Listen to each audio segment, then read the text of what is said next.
Pessoal da torcida tricolor, o São Paulo foi enfrentar o Mirassol pelo fim da primeira fase do Campeonato Paulista, 12 jogos. São Paulo conseguiu aí a primeira colocação do grupo, era importante para o São Paulo, porque está focando no Campeonato Paulista, acabou empatando com o Mirassol, com o time reserva. Este é o vídeo de jogo de uma partida que terminou em 1-1 e que definiu aí a tabela do Campeonato Paulista, porque os resultados acabaram aí desenhando, né? Dos quatro grandes, apenas o Santos acabou não se classificando, mas também não caiu, porque venceu o São Bento na rodada final.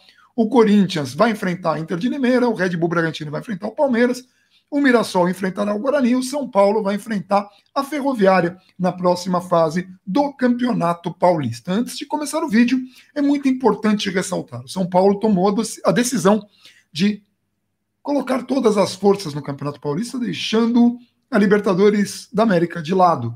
Entende o São Paulo Clube e alguns torcedores, e tem todo o direito, de que o título poderá diminuir a pressão e fazer com que, daí para frente, né, depois do título conquistado, o São Paulo possa fazer um trabalho sem tanta pressão. Imagina o clube e alguns torcedores que o Campeonato Paulista trará tranquilidade para a instituição desenvolver um trabalho.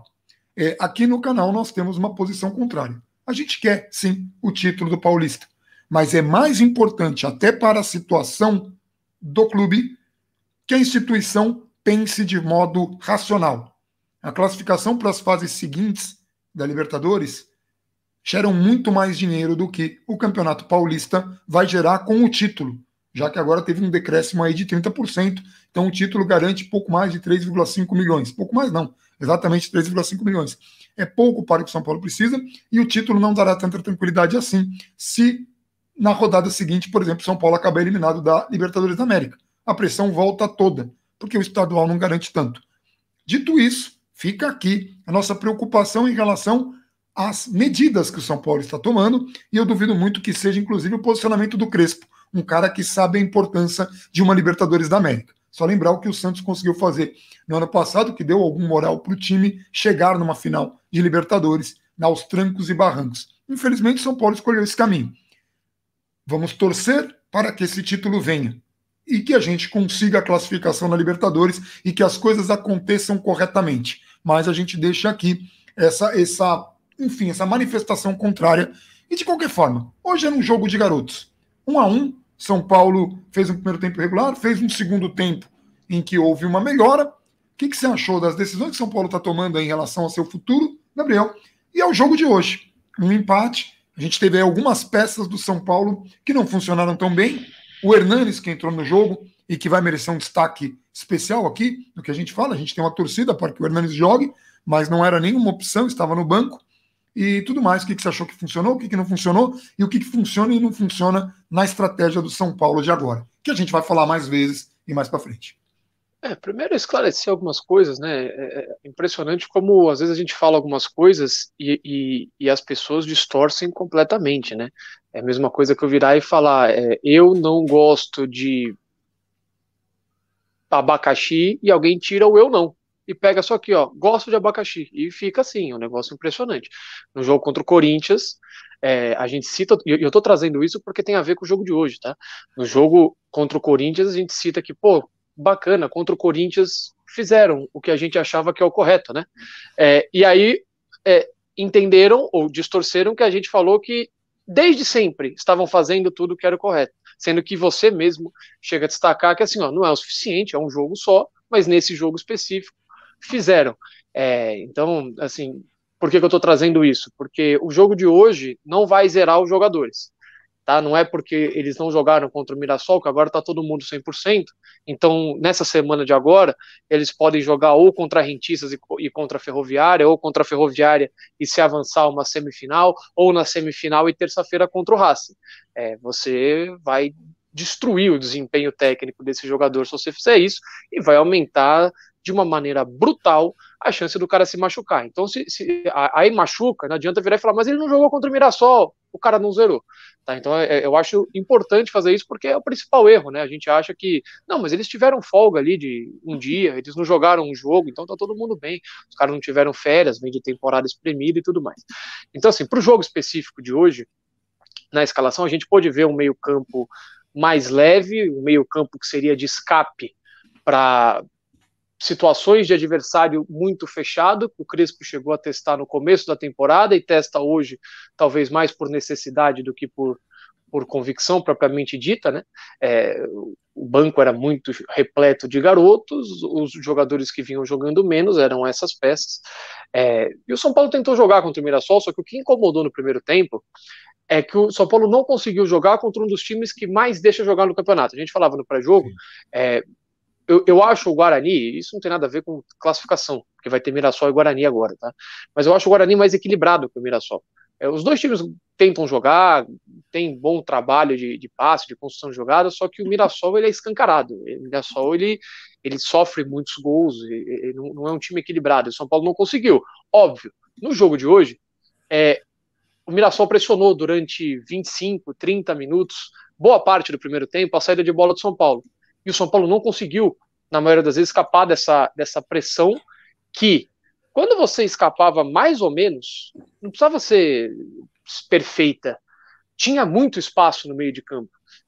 O jogador que melhor leu esses espaços e se colocava à disposição era o Sara.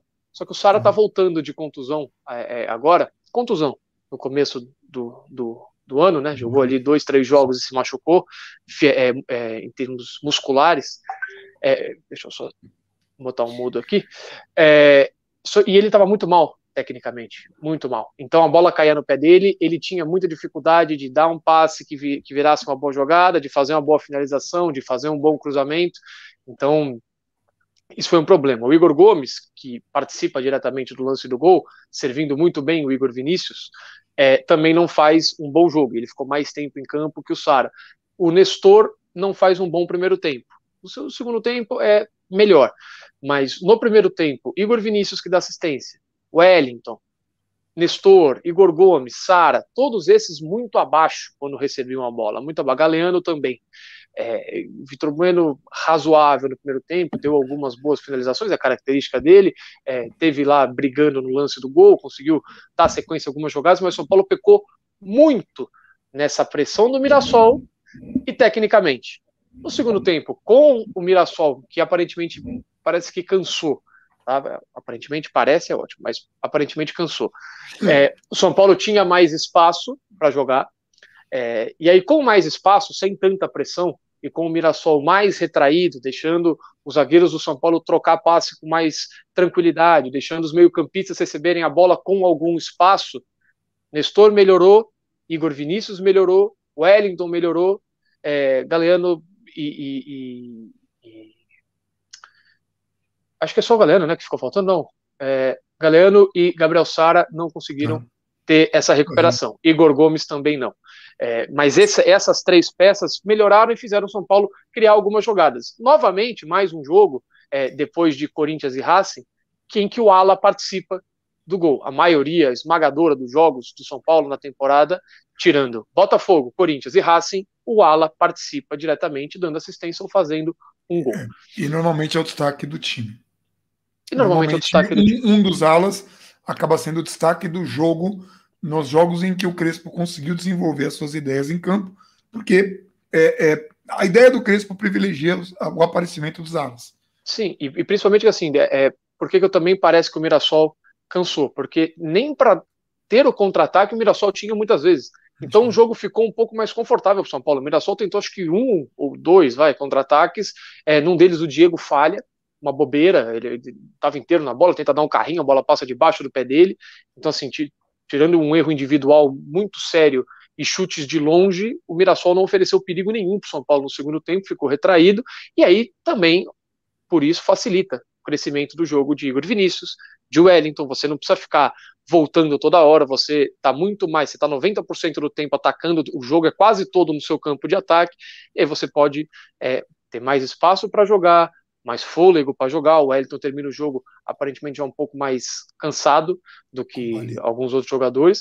O Rojas entra razoavelmente bem, quando ele entra no lugar do Galeano. Eu acho que uma das alterações que foram técnicas, não foram por cansaço, não foram por nada. O Galeano não foi bem no jogo de hoje. Uma coincidência, né? Porque o Galeano, ele tem a maioria dos jogos em que ele foi bem foi na ala. e quando ele joga na função dele, ele não conseguiu ir bem na maioria das vezes. Ele foi bem contra o Ituano, e não foi bem contra. Qual foi o outro jogo que ele jogou? Como atacante, Corinthians. E não foi bem contra Corinthians e Mirassol. Então, assim, pode não significar absolutamente nada, mas são algumas coincidências. Começo para falar coincidência. Antes de você concluir, porque o primeiro e o segundo tempo teve o gol do Mirassol. E o gol do Mirassol foi um belíssimo gol. Foi uma jogada muito bonita. E o passe que dá a assistência, né? Foi uma coisa bem fora da curva. Foi uma jogada muito de efeito. O que aconteceu de errado nesse lance de gol? E o São Paulo reagiu bem ao gol, não sentiu o gol. Isso. Então, assim, tem muita coisa aqui que a gente vai falar que é importante. O time reserva do São Paulo toma um gol do Mirassol e ninguém se abateu. O time nem continuou tinha motivo seguindo. também. Não tinha, mas é que você faz uma leitura, tem times que sentem gol, tem times que não sentem. E é melhor o time que não sente, no caso. Sim. Primeira recomposição é um dos defeitos que a gente já espera quando você vai jogar com o Nestor, Igor e Sara, principalmente porque o Sara não está 100%, e o Nestor já mostrou algumas vezes alguma dificuldade de recomposição. Esse é o primeiro ponto. O segundo ponto no segundo tempo, com o Mirassol contra-atacando menos, sendo menos vertical quando tem a bola, o São Paulo conseguiu recuperar mais a bola no campo de ataque. Isso no segundo tempo. No primeiro tempo, o jogador pega a bola lá na lateral e tem espaço. Ele vem conduzindo a bola e ele tem espaço. Aí ele faz um passe e ele tem espaço. Aí o jogador recebe a bola na intermediária e ele tem espaço.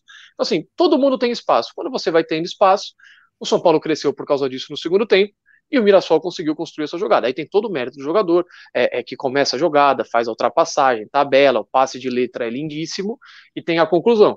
Mas quando você pega um jogador que vem de trás, sem marcação, sem pressão, com o campo aberto, vai ser difícil pegar o cara quando o cara já está em velocidade e faz a tabela, com o centroavante, que teve todo o espaço do mundo para poder dar essa etapa de primeira. Você acha que alguém falhou clamorosamente no gol? Teve gente não, clamorosamente não. O Léo no lance, mas acho que foi muito mais uma jogada de ataque do que necessariamente... É um cara que vem em velocidade. O cara não pode vir em velocidade com todo o espaço do mundo, porque ele vai ganhar, com certeza. Por mais que você consiga reagir, você está parado. O jogador faz o passe, você tem que virar o corpo e começar a correr. Você tem um cara que vem de frente passando 1 milhão por hora, esse cara vai chegar em completa vantagem, principalmente porque ele ficou quase que no limite ali da linha de impedimento.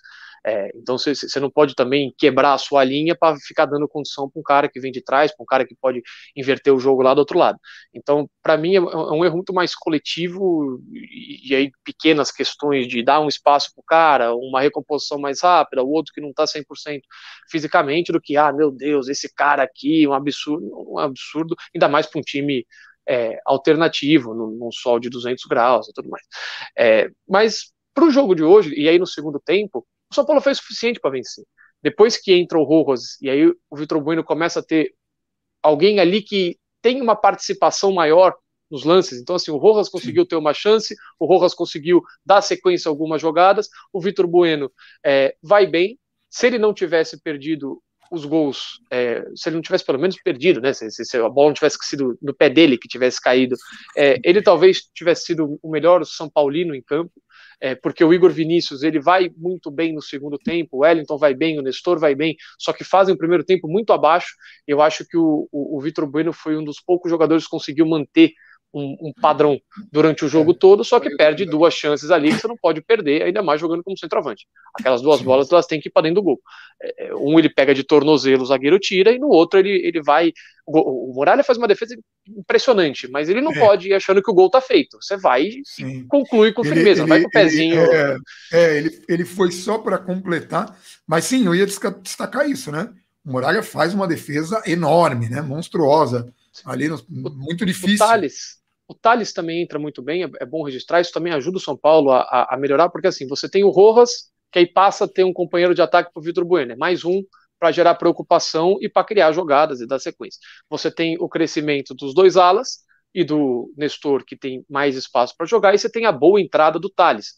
O Thales, diferentemente do que alguns meias, dos 3 meias do São Paulo fizeram em boa parte do jogo, ele soltou a bola mais rápido e ele tem uma mobilidade maior. Então ele soltava a bola, ele já se posicionava imediatamente ou para receber, ou para fazer uma infiltração, e passes rápidos. A bola não chegava no pé dele, ele parava, olhava, virava, onde é que eu vou jogar, não sei o quê. Ele já pegava a bola, ele já estava decidido, ele já tinha feito a leitura, ele já virava o jogo. Isso para um time como o Mirassol, que dava espaço, é como você consegue aproveitar esse espaço. É sendo rápido, é tocando a bola rápido. E o São Paulo, em alguns momentos do jogo, não conseguiu dar essa velocidade. De novo, criou o suficiente. O melhor jogador em campo dos dois times foi o Muralha, com 3 defesas muito boas no segundo tempo.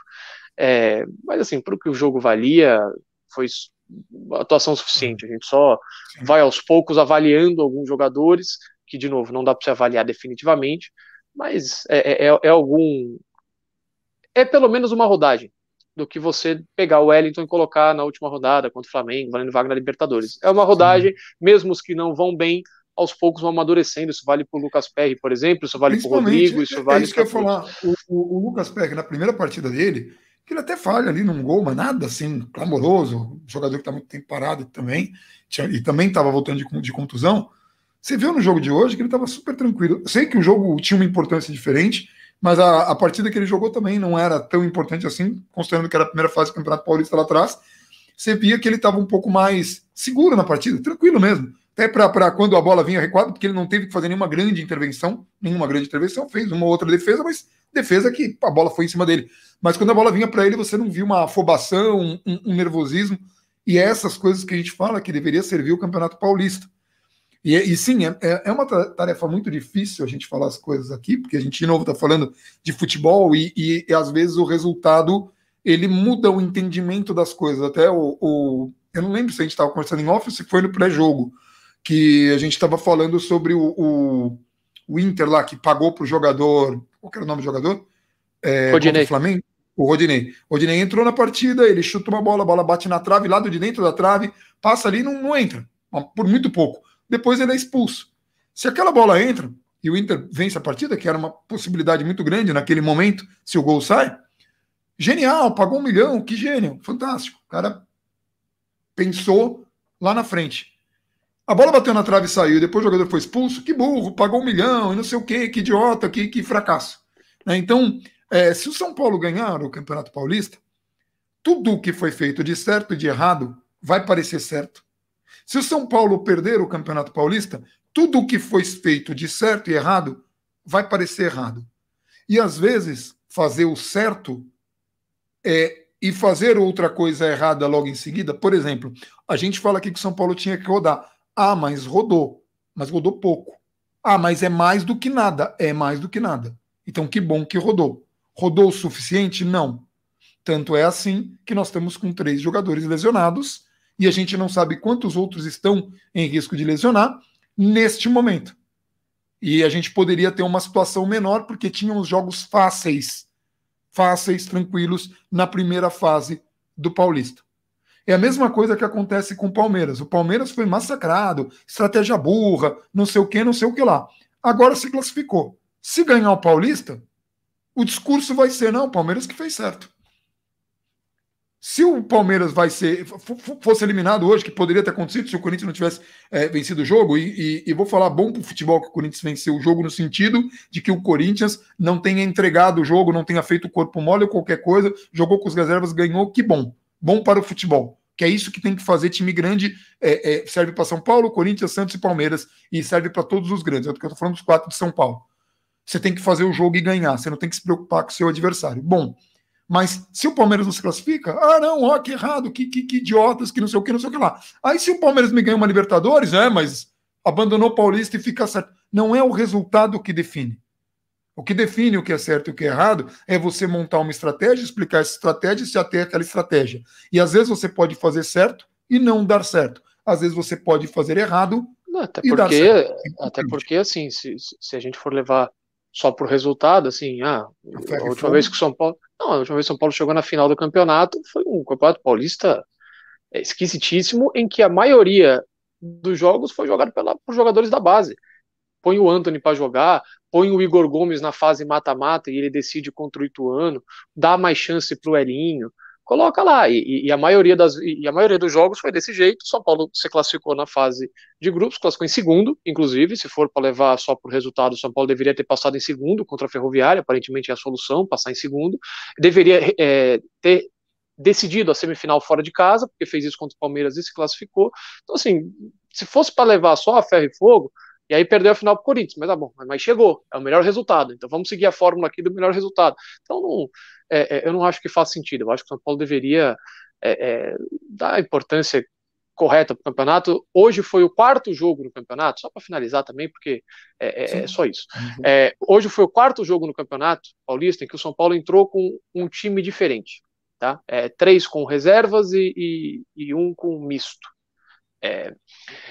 A gente tem vídeo que a gente fez um contextualizando durante o Campeonato Brasileiro, falando de São Paulo abrir mão de 4 ou 5 jogos. O São Paulo tem o mês de março inteiro, praticamente à disposição, porque tem os últimos dias de fevereiro, mais até 20 e pouco de março à disposição, isso dá quase um mês. Você dá ali 15 dias de férias e 15 dias de pré-temporada. E depois disso você ainda teria um mês até a estreia da Libertadores para você jogar o que você quisesse jogar ali e tudo mais. Isso falando sempre, vou repetir o que eu falei na live, no calendário original. Se São Paulo fizesse isso, ganharia o bônus de ter parado o campeonato. E aí teria dado 15 dias de férias, teria tido 30, sei lá quantos de pré-temporada, poderia estender as férias. Poderia fazer uma pré-temporada. Exato. Poderia fazer o que quisesse ali. Mas pegando só o calendário original, ou seja, a gente está falando exatamente ou praticamente da mesma quantidade de jogos com o time reserva. Sim. A mesma quantidade, só que você teria um planejamento. No que foi feito hoje, você jogou em 48 horas de diferença, você fez coisas que não fazem o menor sentido. E assim, contra um time que terminou com 3 pontos no campeonato. Aí você tem 2 opções. Ou é bizarro você fazer isso, pela bizarrice em si, de você colocar o time titular contra o time que terminou com 3 pontos, estava tomando de 9-0 há alguns meses, porque está com problemas seríssimos de administração. Ou o Crespo falou, pô, eu não treino, deixa eu tentar colocar esses caras aqui para treino. Só que é jogo oficial, você não pode parar para corrigir, você não pode acabar o treino com 60 minutos, com 40 minutos, porque os caras não estão 100% fisicamente ainda, você tem que jogar os 90. Gritar com o cara e falar, peraí, você faz essa jogada, seria legal então, se pudesse. Então, assim, e aí para quem gosta de resultado, o São Paulo empata o primeiro jogo e perde o quarto jogo. Ou seja, você nem fez, nossa, a gente fez os 12 pontos ali que garantiram a classificação. Não, o seu desempenho no começo foi o pior desempenho do São Paulo no campeonato. Você empatou o primeiro, perdeu 2 pontos e depois perdeu 3 contra o Novo Horizontino. Poderia ter colocado Bruno Rodrigues para jogar, que terminou jogando Série B, que terminou muito antes da Série A. Coloca o Galeano, que jogou pouquíssimo, coloca o Rodrigo, que não jogou durante 2020 inteiro. Aí coloca esses jogadores. Aí depois, para esses caras, você dá só uma folga ali, porque eles estão mais inteiros. Só que você querer levar o elenco inteiro, e aí o Luciano acusa uma dor, não tiram, aí ele tá em campo 4 dias depois, aí ele vai estourar 2 semanas depois, não, mas o jogo anterior ele foi poupado. Então assim, de novo, 4 jogos o São Paulo não colocou os titulares. Dava para ter feito isso com um planejamento melhor. Não dá, por quê? E aí, para quem acha que o Crespo e o Corrêa têm uma autonomia universal. O Crespo todo, e eu aposto que ele vai falar isso na coletiva de hoje de novo. Eu aposto. Ele está implorando para treinar há 200 anos. O Corrêa agradeceu a pausa porque ele falou, a gente não tinha tempo para treinar. Enquanto isso, o Belmonte vai lá e fala, é a nossa Copa do Mundo, vamos priorizar o Campeonato Paulista. O Crespo vai falar o quê? Não, bota qualquer um para jogar aqui, os caras matam ele, porque a ordem vem de cima. Então, para deixar claro, tá? Porque em termos de definir qual é a prioridade, isso tem sim que ser feito pelo clube.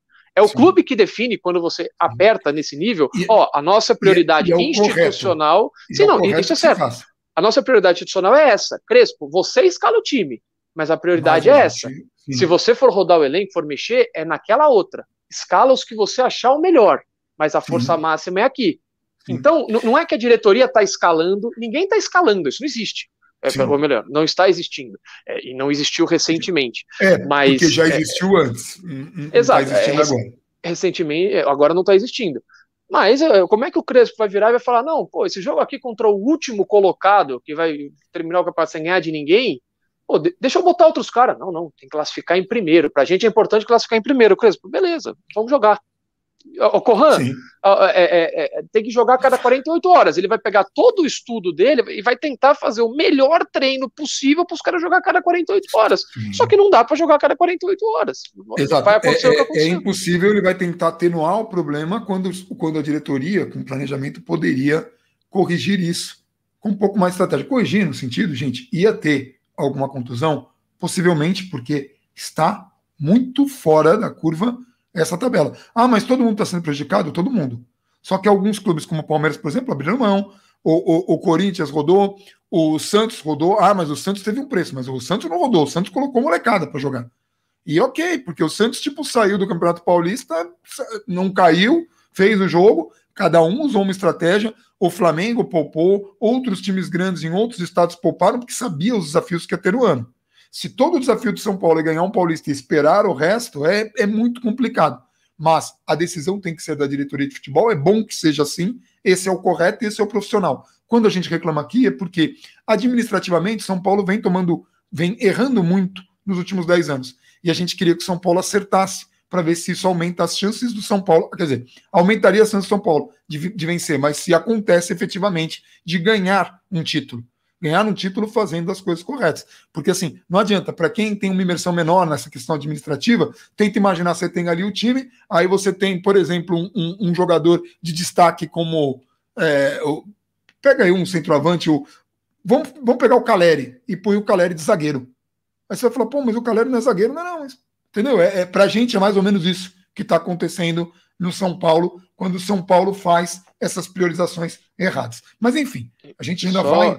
E aí agora a gente... Não, e aí só para a gente ver como funcionam as coisas, né? O São Paulo agora vem de 3 empates seguidos, então assim, são 11 jogos sem perder, porque você ganhou lá atrás. Aí Sim. Agora se pega um Rentistas, se empata, aí você vai empatando, e aí o próximo resultado que não seja empate vai condicionar ou 200 jogos que você está sem perder, ou já não sei quantos que está sem ganhar. Então assim, é sempre um recorte esquisito, entendeu? Sim. São Paulo, por qualquer motivo, não, vamos priorizar o Paulista, aí perde por Rentistas. O São Paulo tá aí, 4 jogos sem perder, acabou a magia do Crespo, não sei o quê. Aí já começa toda uma discussão. Se ganha aí do já vira 4 jogos sem ganhar. Uno, velho. 4 jogos sem ganhar, Uno. Não sem perder, isso. É isso. Caiu a carta lá do Uno. Você pegou toda aquela... Você sabe bem disso, porque a galera sabota você no Uno, sei que você não gosta Sim. muito de jogar Uno, que roubam você no Uno, Sim. Você sempre fala isso. Exatamente. Né? Vocês, especificamente. Eu não jogo Uno, eu só fico assistindo você irritado. Mas minha mãe, a Vives, todo mundo ali, o Exatamente. Gabriel fica pesado assim com o Uno. A Vives até comprou um baralho. Mas é a regra do Uno. Aí assim, você tá 4 jogos empatando, você não ganha, não ganha 4 jogos. Aí já vira um corretivo de fracasso. Aí começa a avaliar todo o trabalho em torno da quantidade de jogos que você está sem ganhar. Por enquanto são 12. São 11 que você está sem perder. 11 sem perder é bom. Aí daqui a pouco 4 sem ganhar, tem que ver isso aí. Aí por qualquer motivo, esse 11 sem ganhar vira uma eliminação ou uma derrota pro Racing, que faz o Racing passar para primeiro do grupo, qualquer coisa assim, já viu, olha só, não sei o quê, sempre que chega na hora do não sei o quê, acontece tal coisa. Então, cara, infelizmente, assim, a narrativa vai ser sempre essa. O Palmeiras era exemplo, até o Palmeiras jogava a cada 48 horas, colocava jogadores que não frequentavam nem o time B e agora terminou classificado. Agora o Palmeiras já não é mais exemplo. Agora a gente vai falar só do Santos, né? Que, aliás, impressionante, né? Em 7 anos desse campeonato, só um time não tinha se classificado agora. Num calendário bizarro, o Santos colocando um moleque de 16 anos para jogar, só mais um também não foi classificado. Os outros 3 classificaram. E isso que o Palmeiras caiu no grupo mais difícil do Campeonato Paulista, ficou colocando qualquer time e classificou. Impressionante. Terminou o quê? Um ponto a menos do que a rodada passada? Ou classificou com mais pontos? Se não me engano, é assim. A quantidade de pontos foi mais ou menos parecida com a temporada passada. E é um time forte. É um time forte que vai classificar. A narrativa, ela vai ser sempre a do momento. Ninguém vai querer olhar. Então, cara, não adianta você querer jogar. E aqui a gente vai querer olhar. Não, sim, mas assim, de uma maneira geral, não adianta você querer, não, vamos classificar, vamos jogar como se fosse Copa do Mundo, lá desde o jogo contra o Botafogo. Beleza. Se você não ganhar o campeonato no fim das contas, não adiantou nada. Então, assim, sim. A hora de ganhar o campeonato é agora. Muito. E aí você sacrificou muito. Porque essa é a estratégia. E, de novo, isso é muito apequenamento, você pensar, vamos focar tudo no Paulista e abrir mão de outras coisas, parece que você não se vê capaz de ganhar outras coisas, quando, de repente, fizer a estratégia correta, você tem alguma chance e ganhar coisas que te trarão muito mais dinheiro e muito mais prestígio, O ou pelo Santos era menos chegar capaz longe. de estar na final De da chegar numa Libertadores ano final, passado? então, Eu acho que não, mas... Mas, dito tudo isso, estamos torcendo para que aconteça o título paulista e, de novo, tem muitos acertos que nós estamos falando aqui. Não é tudo errado, não é tudo caótico, mas o que é caótico é muito caótico e por isso que a gente fica desse jeito. Para terminar, e lamentavelmente, São Paulo hoje jogou com uma tarja preta em sinal de luto em função do falecimento do Fernando Caetano, essa figura aí, esse cara fantástico, que por acaso... eu tive o prazer de trabalhar algumas vezes, eu encontrei ele várias vezes, em Zona Mista, o cara super cordial, um cara que tudo que você perguntava muito atencioso, muito profissional, e morreu assim de repente, porque é assim a vida, né? Mas aí fica uma homenagem nossa, São Paulino, cobriu São Paulo, muito humilde, muitas vezes vinha perguntar coisas assim, quem foi que falou isso? Quem foi? E assim, logo que me conheceu, me deu todo o espaço do mundo para esse tipo de contato, e todo mundo, eu não vi uma pessoa falar mal desse cara, sempre com um sorriso no rosto. Eu fico meio triste, assim, porque era uma figura, duro, você conhece, né? Você chegou a conviver com ele um pouquinho, né? Então a gente sempre encontrava lá, é uma figura que vai fazer muita falta mesmo. Mas como repórter, a gente às vezes tem os profissionais que a gente não gosta tanto, né? Não a pessoa, mas do trabalho, o trabalho dele era sempre muito, muito bom, né? É uma pena. Era muito bom, ele tinha ele tinha uma capacidade de humanizar tudo que a gente vê de futebol, um talento enorme e que ficou aí de aprendizado. Eu espero poder carregar muito do aprendizado de uma figura como essa. Enfim, é isso. A gente vai se despedindo por aqui. Hoje que dia que é hoje? Terça a gente volta com live, é isso? É isso, né? Terça, terça volta com live, porque a gente tá de férias agora, só tem jogo quarta-feira, então... É o fim, né? Muito complicado. Enfim, é isso, gente, mas é um resultado tranquilo. Vamos torcer para que São Paulo consiga fazer a lição de casa na Libertadores, que é um torneio importante também, para que a gente consiga se classificar bem e passar os desafios e consiga vencer o Paulista, que São Paulo tenha toda a sorte do mundo, como vem tendo em alguns sorteios. É isso. Um abração para todo mundo e vamos São Paulo. Vamos São Paulo.